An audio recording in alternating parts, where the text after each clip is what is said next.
Awachi no ya akwara baba wiase na kwaso ta special gift bi. Ya na bebre na ase bi yensuo ma. Eno ye the bad side. Ba akwara bi nso be wono no. Now 2-3 years unso tane ye bia. Ya na something de akɔhye ye na bi wawu se ebi okɔ isa de to ye san de hye o ma de no to no. So apani dunsin ye se akwara de ne ye se de ne to no. Unse ye ya ye ka fourth generation yasem. Sa fourth generation no ejina ho ma eniema ya ye se nomie bi da fie. E na di omoso nya beto omo fourth generation. Enti se fourth generation no ebe si mosokra na e wo date ne time any year ebe ma moma ye den ma firi mu. Enti san so na wo abofra bi a na se sa fourth generation no na tumi bi wo fie ho.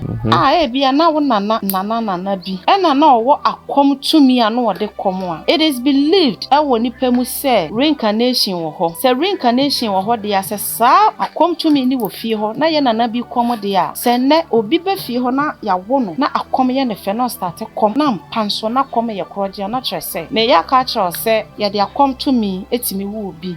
Esanse o top of generation so etimi nya no. Enti no so obi wu akwara gift a de na obetimi ama netimi abo akwara ama de wo no ode agina 2 ekwan be so be fa so ehu ya mesro ne se wo ye nipa na wo ba na wo gift a o first thing na wo be hu e wo ba hu a hu se wo ba e gifted no se ni energy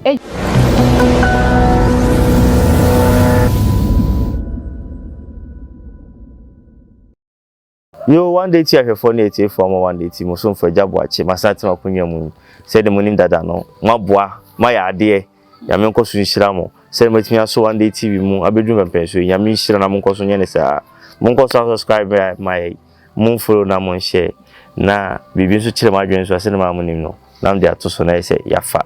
ene ba bidi nkomo bebre se masmaye nature servant yes papa chia obi na bibi aboko de de radia se e ya sans my mama yasmaye eti asidi de bia e beyin nsem yasmaye amusi afi ye wo pa ye wo e manes ne mema no mo wo papa na enkran so bem na ne bebusa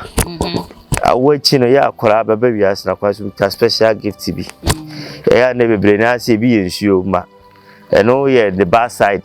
ba akwara bi nso be wono no. Now 2-3 years unso tane ye bia ya na something de akɔhye ye na bi wawu se ebi okɔ isa de to ye san de hye o ma de no to no. So apani dunsin ye se akwara de ne ye se de ne to no. Enti ye ma ye nka akwara na gift ne ho asem ne akɔhye ni pe de ne wo no na se ni pe de to no awu kɔ dada no. Ebi ma na de me to ama ene kire ya de se ka sa kuta special gift a oba ta be fa so be ne wo na be de nso no o timi aboa ma akwara gift kuta no da che so aba emfa so amaye me da se one day TV ahwefo nyina me mama finhia pa na me do oduma ko yakopon ase se ode yen etwa afi a ye ho ama asem amen na yesre no se yefum kura na onkoso amfa nche yen onfa yen ko yenim dwudwu mo wo me yen kwasra wo yatamfo ho ne yedida se hia yen se den kura na wonyi yen si bebi adofo wo na ye ho ama asem ye ka enkwala ye ka se obi a ye de adom bia wo na me ya ye se nipa bia wo bibiti ni mu na mostly na ya na ye omo a omo ka asoma ye bam ene omo a omo hu ade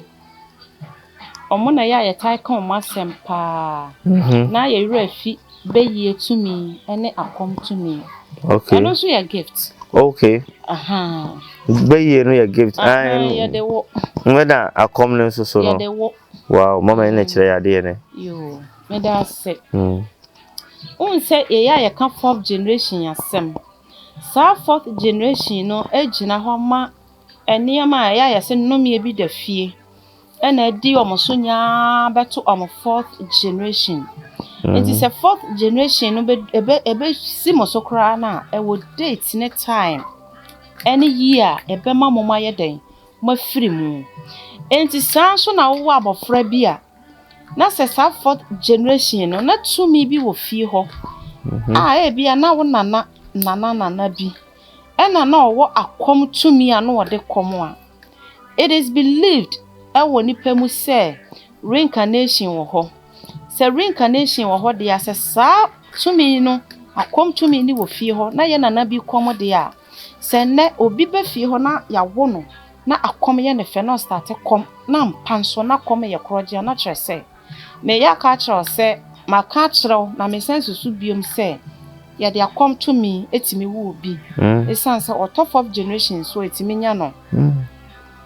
pato what you say sa so na beye to me me kan white witch asem me kan yanom mo kan mojagu ye sacrifice no ye de white witch nso ewo ebi ye pure sorceress enti so obi tena se na oka say oh mi wadi ye o mi hu ade mete ne bibi kasa kire me se ye fra o sei se ampa sa na ye fra me de na kasa kire wo what you say enti obi wo ho a owadom a ye de ti asem nti na so eti asem ba na ni nya den hu ade eno so ewo ho obi so wo ho a owo honhom a otimi feel the presence of bibi or otimi feel say oh ase aha me we ase aha eyedu ase tumi bi wa ha but onhunu onte ye say na 6 cents ye adwuma say ye 6 cents o say 6 cents o ma so be kan bi e be fa sa ni hunu mu eye adwuma ofele se bibi e wo honom eno so wo ho sa nipa ne de oye ne ho adwuma yi a na ni bie na so enso bie okay aha enti ye wo awo mu gift ne different ye wo sorceress ye de wo mo ye wo scryers ye wo scryers or because a prophetess all these prophetess nyina ye kan prophets edi for mo hu ade omo hye nkom abam omo kan sema ye ho no na sorceress and scryers na ewo ho those days ansa na mo be polish na ye na di for no enti ye nyina ye prophet ne prophetess scryers ne nti am obi frame di for am feel say enye the right word no because omo nyina fi scrying mu ne baaye obi ohu ade bia ye scryer se o use medium bi e de ye incantation anase o de invoke bibi dia ene na ya mfango no o practice ye ni ayede ne de ne wo no woni di bibia woni di hwe etinimu ye de awo no enti prophetess ne prophets no bebre na ya scryers obetimi as cry wo with the touch of upam obetimi de nsa to obu say o say can I prophesy o say yes na osuwa bie na ohwe obetimi hwe wanim din o say can I prophesy o say yes na fe o kan o say book no ni nyina ya process of scrying enti ya wo gift ne mahudo bebre ti ye de adom wo a is up to parents no say omo be hwe nkola ne say me ba we o hwa no no what to say ye me mama say me hwa no wo ka se wahu bibia wan hwe kotobi a obegye no wa obeka wano atum 1 year enti na they were not having the idea say utime wo ba na owadi yi adom na they were bowing to omo adifo nom ne omo yere nom so omo gye adifo ni di chi omo ma na omo awo omo gift no ba mama ka se bi kira sa wiase a ye wo sese no wo refie bia mu a ye wo di hunu ni ba ko ho because nyame ma fie na nya blind da okay wo refie bia mu a ye wo bi a oye adihunu ni wo hu ade okay na otime ka asema na ye ho na nyame ayuzi no as messenger ma abusia na eno we de mentwa no no ye na mo se akwensafo ne pe o se un se most at times ni hu ne se akọ nipa bura asem bia obeka bia bam we na omobura e na omuhu nsem amusuo sem kwa na obi bura woka wo mo hu se wo wani anisuade hunu adom ne atonsa no maye den ato ne so so still because of say your gift oduma nkwanya kopon de ma ne ba asasi so e ka ne nkra bia hu nti no wo buro wa amuro na eni ne de so ehu saa so na oburo wa amuro na no de obeka bia no ebebam pacha what you say mama me da sen so say we dey oyo batan mi bisa o awade adun wa hira ma bebre ana jiri se ma no hu bi wo hu ebi say ta gift bi special gift mama wo no e fa be na fa so hwe wo de no because obi e say the barrel gift no din komo amene no ne ba no gift no kwa no ya say because we wouldn't come actually nipa bia nipa no guta adwen pa enti odi ahia kwansa akwankuta honbone okay enti no so obi wu akolo gifta one dey na bitimi ama netimi abo akola ama de wo no odi agina okay two kwan be so be fa so ehu okay and that's it no question why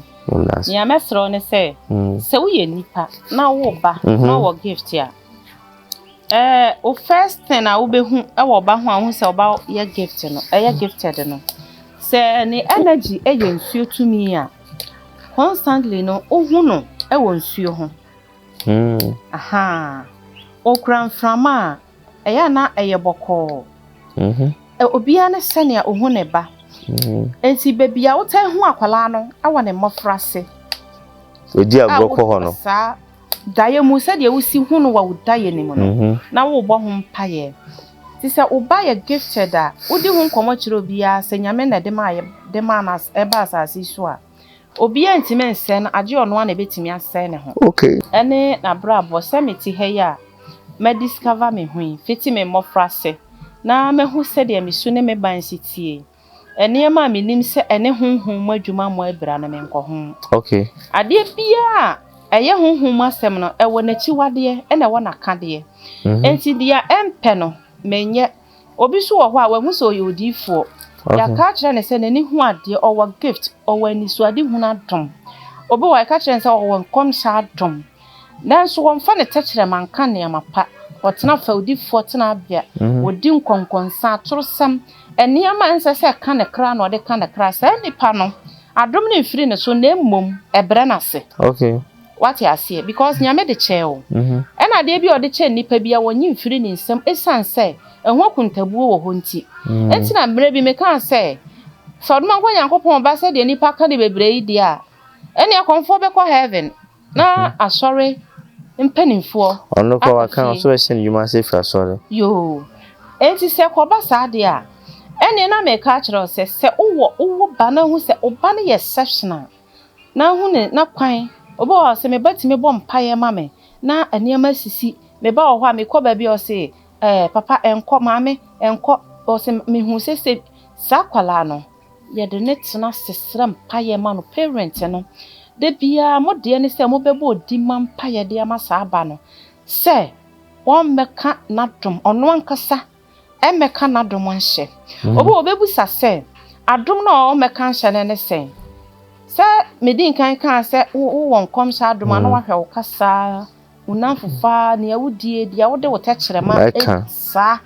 obehwe ne yie no sa so no bi owo ani suade hu adom on se public places bebre enti people born with special gift ne de ye nan so doson ni ayempe e doson but who are we to judge ni de pinya ye saka okay ti yesra adoma nkoma se ekoba se yen yankasa yeti hei ya dom bi ekofifi wo ye mamu a ye be ya hweyie ena odi nkan bi sa anso se memma se ne se na me se hwe memma efa obi wo ho a onim scry nti me nim ne twi din se o ye scry a eye generation ti wo ba bia na o mani bitime ye scryers ni amesra onyina ne se wo betemu ba no na wama nyamisuro aba ni mu okay se nyamisuro ba oba mu a de aka nyina no